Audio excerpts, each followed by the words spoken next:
On va recommencer donc cette année avec l'évangile de Jean, avec un passage, je pense, qui est familier pour beaucoup d'entre nous, en Jean 14, versets 25 et 31. Et pour commencer, pourquoi pas avec John Lennon.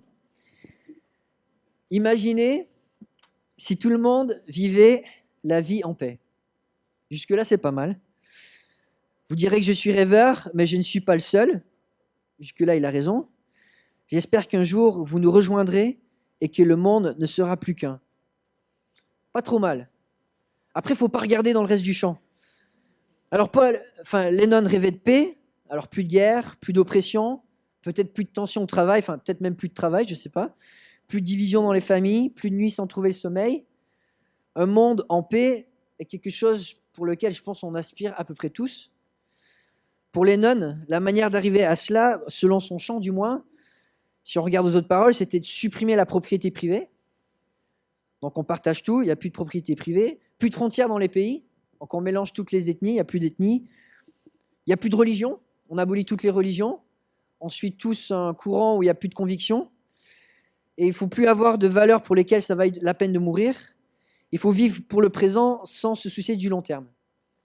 Alors son application, il y a quand même quelques trous.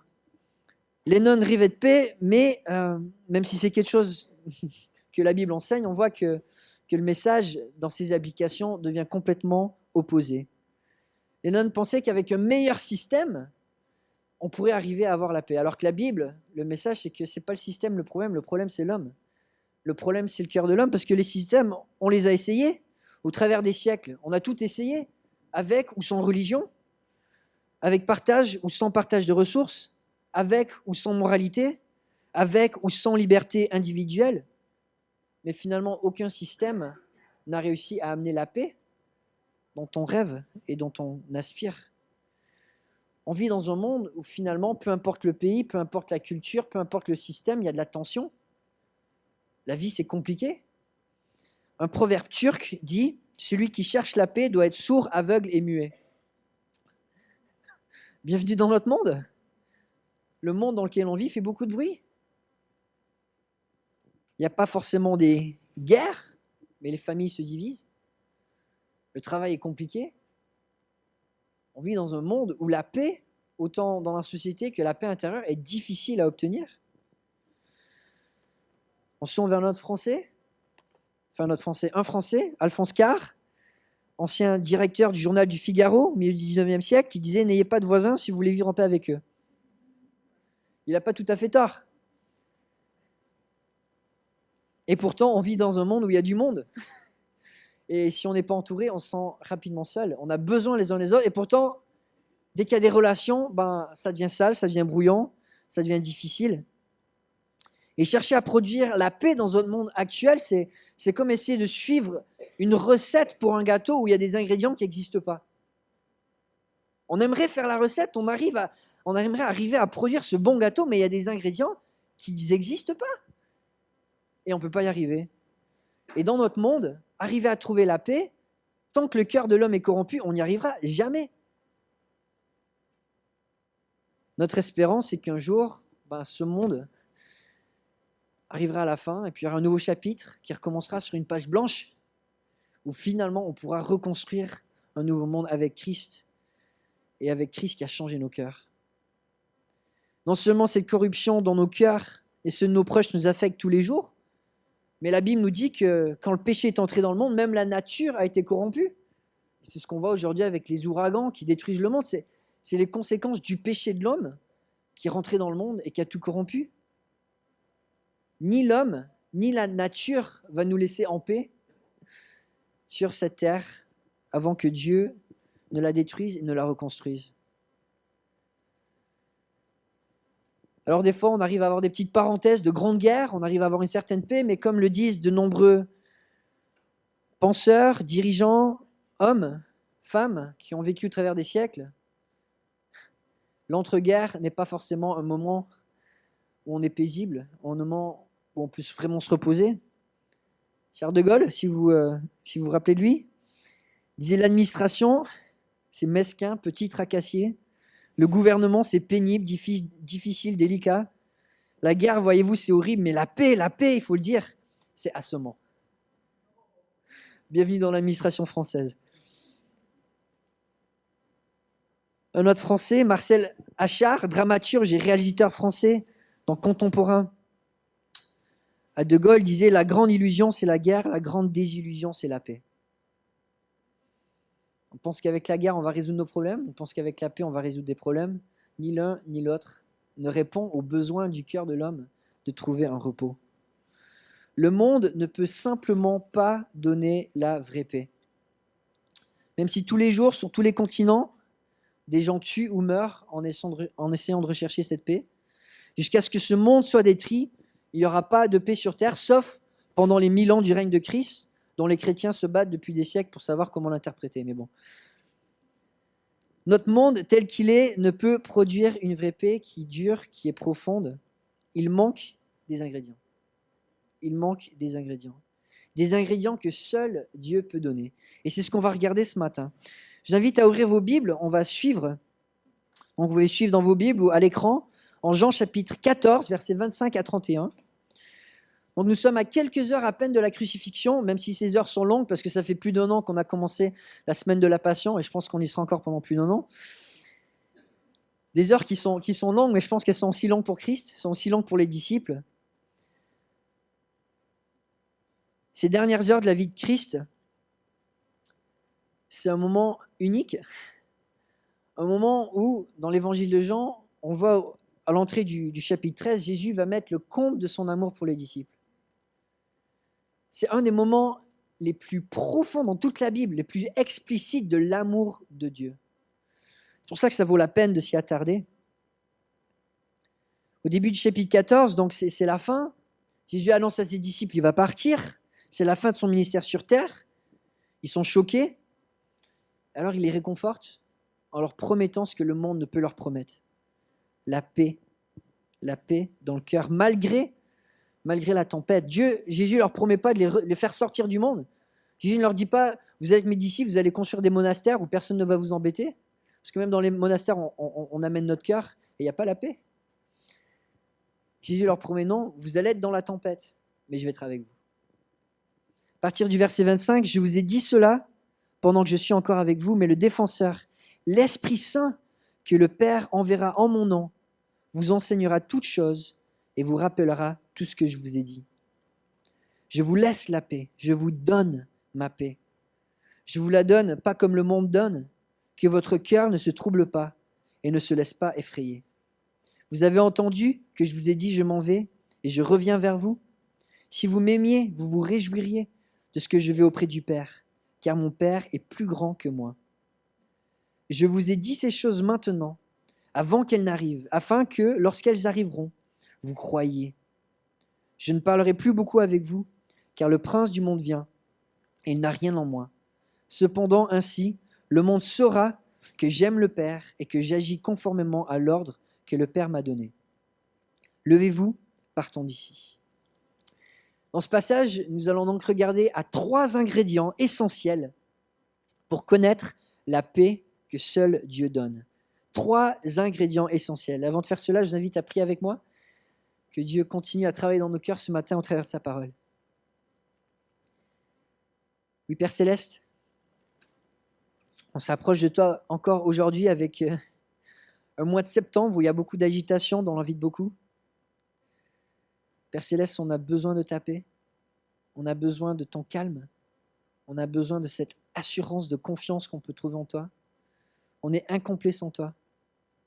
Père Céleste, merci pour ces promesses que tu nous donnes, qui sont véritables, sur lesquelles on peut s'appuyer, sur lesquelles on peut trouver un réconfort, comme on l'a chanté ce matin, un abri qui est certain.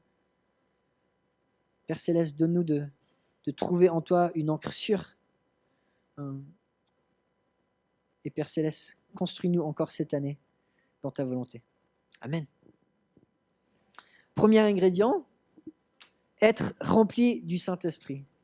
La conversation de Jésus avec ses disciples, elle passe par la plénitude du Saint-Esprit. Oui, je vais vous donner la paix, mais avant cela, Jésus leur dit, je vais vous envoyer le défenseur.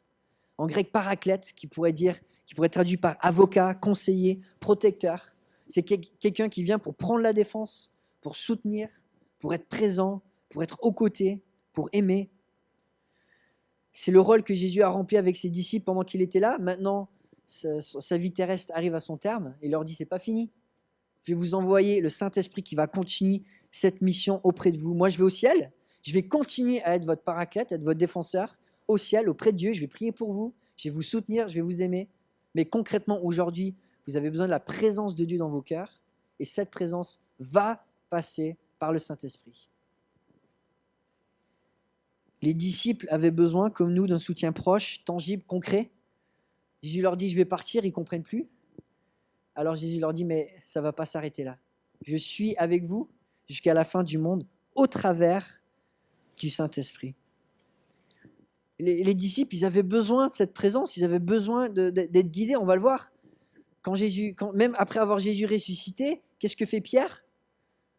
Il retourne en Galilée, il va réouvrir son business de pêche. Il va tisser ses filets, il va rattraper des poissons. Il a vécu 3 ans avec le Fils de Dieu. C'est tout ce qu'il trouve à faire. Il est perdu. Il a besoin d'un guide, il a besoin d'un défenseur, il a besoin du Saint-Esprit. Pour vivre leur foi, les disciples avaient besoin d'être dans la présence de Dieu. Et Jésus va leur dire, à partir du verset 25 au verset 27, « Je vous ai dit cela pendant que je suis avec vous, mais le défenseur, l'Esprit Saint, que le Père enverra en mon nom, vous enseignera toutes choses et vous rappellera tout ce que je vous ai dit. » Donc ce n'est pas que le Saint-Esprit va ajouter plein de nouvelles révélations, il va confirmer ce que Jésus a enseigné. Il va donner de la lumière sur qui est Jésus, sur son ministère. Les disciples, ils n'ont pas inventé une nouvelle théologie après que Jésus est parti. Ils ont finalement eu leurs yeux ouverts par le Saint-Esprit sur qui Jésus était vraiment et sur la mission de l'Église. Je vous laisse la paix, je vous donne ma paix. Je ne vous la donne pas comme le monde donne. Que votre cœur ne se trouble pas et ne se laisse pas effrayer. La promesse de Christ est une promesse pour tous les jours qui donne, mais pas comme le monde donne. Une paix qui est là pour rester, peu importe les circonstances. Jésus ne nous promet pas qu'il n'y aura plus de tempête, mais il nous promet d'être là avec nous, même quand ça chauffe. John MacArthur disait sur la paix de Dieu, dans un de ses commentaires, « La paix est l'essence de la nature de Dieu, un de ses attributs. En tout temps, Dieu vit dans une paix parfaite, sans aucune discorde en lui-même. Il n'est jamais sous pression, inquiet, anxieux, craintif, indécis ou menacé. Il est toujours parfaitement calme, tranquille et heureux.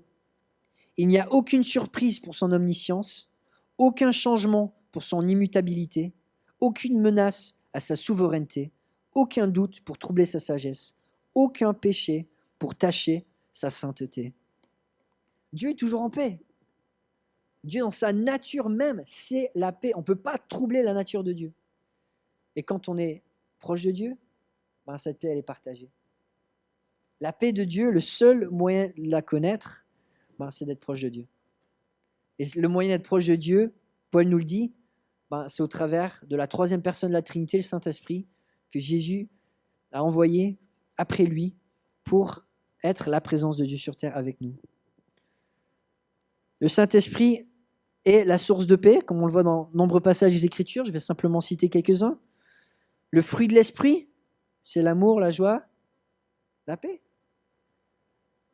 C'est ce qui sort naturellement de l'Esprit de Dieu. Quand on est proche de l'Esprit de Dieu, qu'on est rempli de l'Esprit, cette paix nous accompagne, peu importe les circonstances. En Romains 8,6, de fait, la nature humaine tend vers la mort, tandis que l'Esprit tend vers la vie et la paix. L'Esprit de Dieu comble de paix. Comme je disais, on vit dans un monde où il y a beaucoup de bruit, beaucoup de crainte, beaucoup de violence, beaucoup de combats, beaucoup de tensions. C'est le monde dans lequel on est. Dieu nous promet un vrai oasis à tout moment, à tout instant, si on fait confiance et si on dépend de lui, si on est rempli du Saint-Esprit. Je cite à nouveau John MacArthur, un pasteur que je respecte beaucoup. Quand j'étais étudiant aux États-Unis, j'ai eu la chance d'aller chez lui pour une rencontre. Et puis il m'a dit, si un jour tu as besoin de quoi que ce soit, tu me le dis. Alors, il y a 3 ans, quand on avait besoin d'acheter des billets d'avion pour rentrer en France, pour venir dans cette église, je lui ai envoyé une lettre, il m'a envoyé 1 000 €. Donc je l'aime bien. John MacArthur disait « La vraie paix spirituelle est complètement différente de la paix humaine qui est superficielle, éphémère et fragile. C'est cette paix profonde, ancrée dans une confiance que tout est en règle entre nous et Dieu. À cause de son amour, de son contrôle souverain sur nos vies, autant maintenant que pour l'éternité. Cette calme assurance est basée sur la connaissance que nos péchés sont pardonnés, que sa bénédiction pour aujourd'hui est véritable, que sa bonté abonde même dans les temps difficiles, que le ciel nous attend. La paix que Dieu donne à ses enfants comme possession et privilège n'a rien en commun avec les circonstances de la vie. Cette paix, c'est Dieu. Ce n'est pas les circonstances. Et Dieu ne change pas. Le monde ne peut pas donner cette paix. C'est impossible. La paix du monde sera toujours bruyante, imparfaite, temporelle, pleine de compromis. Shimon Peres, l'ancien... Oups, c'est pas celui-là. Voilà. L'ancien président de l'État d'Israël disait, et on peut comprendre son contexte, le processus de paix ressemble à une nuit de noces dans un champ de mine. C'est compliqué, hein? Essayer de faire un compromis de paix. La paix sera toujours un compromis. On essaie de tirer chacun de notre côté jusqu'à ce qu'on arrive finalement à ce que nous on cherche. Et puis si on n'arrive pas à assouvir notre soif, on ne va pas être satisfait, on ne va pas rechercher cette paix. Napoléon disait un peu la même chose. La paix est un mot vide de sens, c'est une paix glorieuse qu'il nous fait. Mais glorieuse pour qui? Glorieuse pour lui, pas pour les ennemis qu'il a écrasés. Ambrose Bierce, aussi, qui était un soldat pendant la guerre civile américaine, qui écrit le dictionnaire du diable, définit le mot paix. Paix dans les affaires internationales, période de duperie entre deux périodes de combat. Mais Dieu, lui, ne dupe personne. Dieu, lui, ne profite de personne. Il donne constamment, il protège, il défend, il aime, il donne une joie qui est véritable. Et une personne qui est remplie de l'Esprit de Dieu, il a ça avec lui, même quand ça va mal. Jésus, dans ce passage, nous dit qu'il nous donne sa paix. Maintenant, si on essayait de se mettre dans les sandales de Jésus, là, il est en train de passer par quoi? L'épreuve la plus intense de l'histoire de toute l'humanité. Jésus va souffrir plus que n'importe quel être humain n'a jamais souffert. Il va porter la colère de Dieu pour nos péchés, nos milliers, millions, milliards de péchés. Il va porter ça sur lui. On ne peut pas imaginer le fardeau qu'il s'apprête à porter. Et pourtant, il dit à ses disciples, je vous donne ma paix. La paix du gars qui est en train de passer par la fournaise la plus chaude qui a jamais existé. Pourquoi est-ce que Jésus avait cette paix? Comme nous, parce qu'il était rempli du Saint-Esprit, parce qu'il dépendait de Dieu. La paix que Jésus donne est une paix qui a été testée et qui a été prouvée véritable. La paix que Jésus a connue quand même lui était dans l'épreuve la plus difficile et qui lui a permis de rester calme, de faire confiance, de ne pas s'énerver, de continuer d'aimer ses disciples, de prendre soin d'eux, plutôt que de perdre son froid. C'est cette paix-là que Jésus donne. Une paix qui est toujours disponible, même quand nos amis nous trahissent, même quand l'ambiance au travail devient pénible, même quand ce conjoint pour lequel on prie ne vient pas, même quand on se fait accuser à tort, même quand les comptes en banque se vident, même quand la maladie nous diminue ou emporte nos proches. La paix que Jésus donne est une paix qui a été testée par lui et par tous ceux qui ont fait confiance en lui au travers des siècles. Cette paix est d'une valeur inestimable. C'est un cadeau qu'il nous donne et pour lequel on peut se réjouir encore ce matin. Et si aujourd'hui vous passez par des épreuves, peut-être que vous avez perdu courage, peut-être que vous êtes mis en colère, peut-être que cela a créé de l'amertume, peut-être que vous avez eu du mal à pardonner, que vous avez eu du mal à trouver cette paix, Jésus nous donne une réponse toute simple. Il suffit d'être rempli de l'Esprit, de se rapprocher de lui, de laisser Dieu influencer notre cœur par ses Écritures, par la prière. La réponse est simple, il suffit d'être proche de Dieu, il suffit d'être rempli du Saint-Esprit. Jésus nous donne un deuxième ingrédient qui va aussi dans ce même sens, faire confiance en Dieu. faire confiance en Dieu. La paix est impossible si quelque part on ne fait pas confiance dans les plans de Dieu. Si on doute les plans de Dieu, si on doute son caractère, si on doute son amour, on ne pourra pas trouver cette paix. Vous avez entendu que je vous ai dit, je m'en vais, je reviens vers vous. Si vous m'aimiez, vous vous réjouiriez de ce que je vais auprès du Père, car mon Père est plus grand que moi. Je vous dis ces choses maintenant, avant qu'elles n'arrivent, afin que lorsqu'elles arriveront, vous croyez. Les disciples sont dans une impasse. Jésus part, game over, l'aventure prend fin. Jésus les encourage en leur disant non, c'est pas fini, il faut faire confiance en Dieu. Celui qui m'a envoyé est plus grand que moi. Jésus n'est pas en train de dire que qu'il n'est pas l'égal de Dieu. Dans d'autres passages, il va se faire l'égal de Dieu. Mais il est en train de dire, celui qui a les plans pour notre humanité, c'est Dieu le Père. Et cette mission qu'il m'a donnée de m'incarner dans ce monde n'est qu'un chapitre de l'histoire qu'il est en train d'écrire. L'histoire n'est pas finie. Et mon incarnation, même si elle était belle, elle était glorieuse. C'est que le début d'une œuvre qui est encore plus glorieuse. La grandeur de l'œuvre de Dieu ne s'arrête pas à l'incarnation de Jésus-Christ. Son histoire, il continue de l'écrire encore aujourd'hui, jour après jour, dans nos vies. Et c'est ce qu'il avait aussi pour les disciples. Les disciples ne savent pas encore, mais dans juste quelques mois, ils vont être à Jérusalem, ils vont assister à la conversion de 5000 personnes en même temps. Les disciples ne le savent pas encore, mais dans quelques années, l'évangile va être dispersé dans tout le bassin méditerranéen. Les disciples ne le voient pas encore, mais Dieu va les utiliser pour fonder des églises, pour créer des disciples, pour former des responsables, pour voir des miracles. Pour l'instant, ils sont dans l'épreuve, ça picote, ça fait mal. Ils ont envie d'abandonner, de dire ça ne vaut pas la peine. Et Jésus leur dit, il y a quelqu'un qui est en charge, c'est Dieu le Père, et ça vaut la peine de persévérer et lui faire confiance. Parce que le prochain chapitre, c'est lui qui l'écrit. Comme le dit un dicton, je ne sais peut-être pas ce que le futur me garde, mais je sais qui garde mon futur. Et Jésus va mettre les disciples au défi, il va leur dire, est-ce que vous m'aimez ? Si vous m'aimez, alors faites-moi confiance. Et quelque part, Dieu nous pose la même question. Est-ce qu'on l'aime ? Est-ce qu'on l'aime ? Et si on l'aime, est-ce qu'on lui fait confiance ? Mes parents sont partis sur le champ missionnaire après leur mariage, ils avaient 23 centimes dans leur compte en banque. J'aime bien raconter cette histoire. Ils n'ont jamais manqué de rien. Vous êtes là aujourd'hui ? Est-ce que Dieu a pourvu à vos besoins ? Jour après jour, il le fait. Et jour après jour, il va continuer de le faire. La foi est comme un muscle. Si elle n'est pas mise à l'épreuve, elle ne grandit pas. Et plus on l'entraîne, plus elle devient forte. Et plus cette foi est forte, plus elle nous porte dans l'épreuve. Et plus on peut rester en paix. Paul encourageait les Philippiens, chapitre 4, versets 6 et 7. Ne vous inquiétez de rien. Il n'y a pas d'exception, il n'y a pas de sauf, il n'y a pas de parenthèse.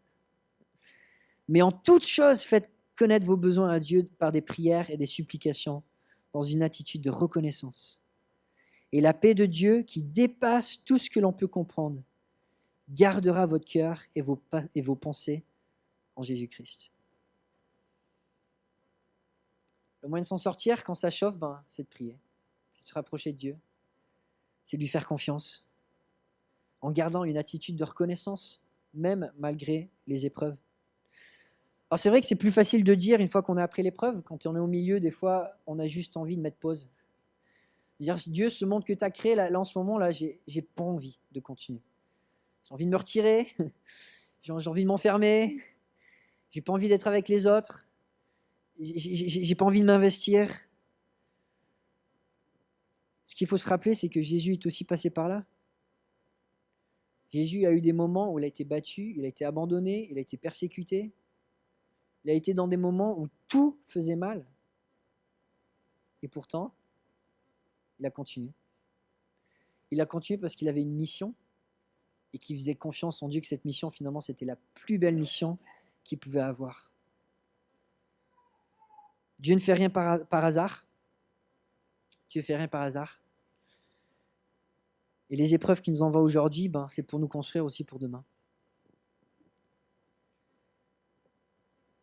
J'aime bien citer ce verset où Pierre encourage dans son épître, où il parle beaucoup de souffrance et de persévérance. Il va conclure avec ces versets: le Dieu de toute grâce vous appelez en Jésus-Christ à sa gloire éternelle.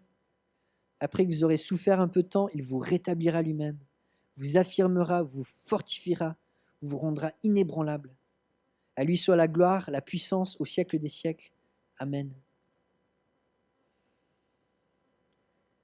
La souffrance prendra fin. La souffrance prend toujours fin. Et quand on fait confiance à gloire, à Dieu, ce qui en suit sera toujours la gloire. Dieu ne nous abandonne jamais. Tout a un but dirigé vers une fin glorieuse que seul un Dieu glorieux peut inventer. On ne pourrait pas inventer ce que Dieu nous réserve. Ce qu'il nous réserve, c'est glorieux. On ne peut pas l'inventer. On ne peut pas le planifier. Et comme le disait Keller, si on savait ce que Dieu sait, on lui demanderait exactement ce qu'il nous donne. Troisième ingrédient, obéir. Obéir. C'est simple et difficile à la fois. Et c'est l'exemple que nous a donné Jésus-Christ. C'est ce qu'il va dire à ses disciples déjà 3 fois dans les versets qui précèdent. C'est ce qu'il va leur dire. Si vous gardez mes commandements, si vous m'aimez, gardez mes commandements. 3 fois, il va leur dire, gardez mes commandements. Et pourquoi ? Il va le dire moi-même. Je ne parlerai plus beaucoup avec vous, car le prince du monde vient. Il n'a rien en moi. Cependant, ainsi le monde saura que j'aime le Père et que j'agis conformément à l'ordre que le Père m'a donné. Levez-vous, partons d'ici.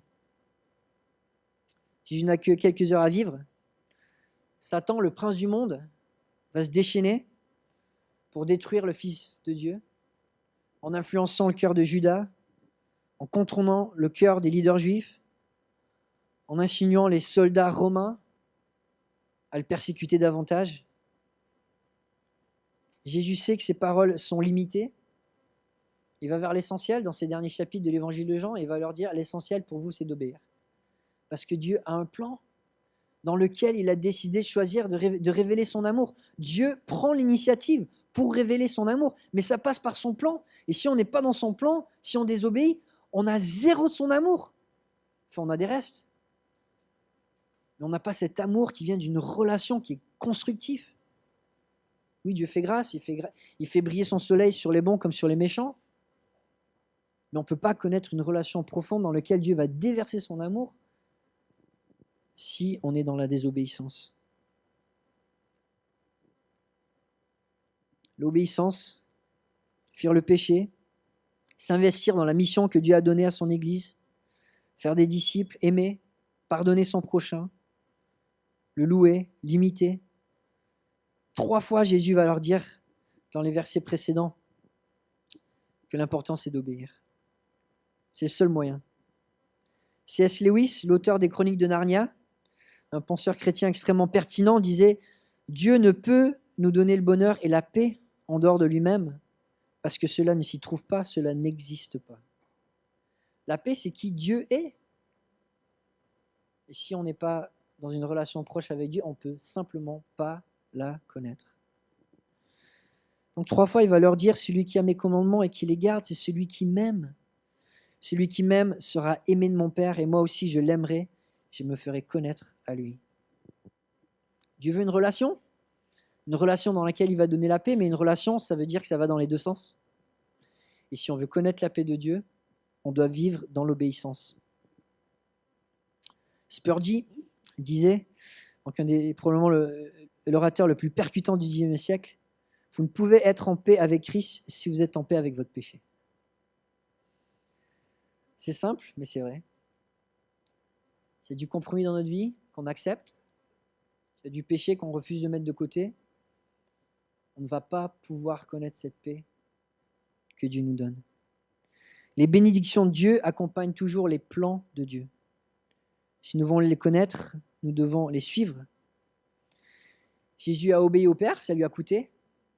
Mais pour quel résultat ? Il a sauvé l'humanité.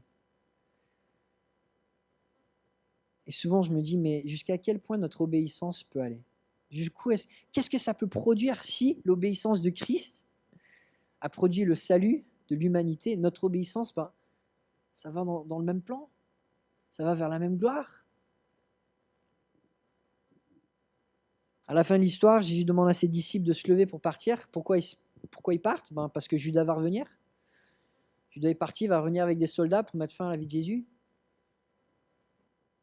Jésus doit casser la relation. Il part. Il va passer des moments forts avec ses disciples, mais il n'attend pas Judas. Judas, lui, il a été dans le compromis, il a été dans la désobéissance. Il ne peut pas connaître cette paix. On va le voir. Judas, finalement, va mettre fin à ses jours, il va se suicider. Mais quand on regarde aux paroles de Jésus, à l'exemple de Jésus, on voit que ses promesses, ce n'est pas du bidon. Jésus a lui-même vécu la paix qu'il nous promet. Et Dieu souhaite réellement que nous connaissions une paix profonde dans ce monde, même si notre monde est en guerre, même s'il se détruit, même si la nature fait des ravages, si les moustiques nous piquent, si le système actuel est injuste, si notre église est imparfaite, si le travail nous fatigue, si les épreuves s'accumulent ou l'équipe de France joue mal. C'est frappant que des millions de personnes au travers des siècles sont morts ou ont tué pour chercher une paix qu'aujourd'hui Dieu nous donne gratuitement. Sommes-nous prêts à la recevoir? Prions ensemble.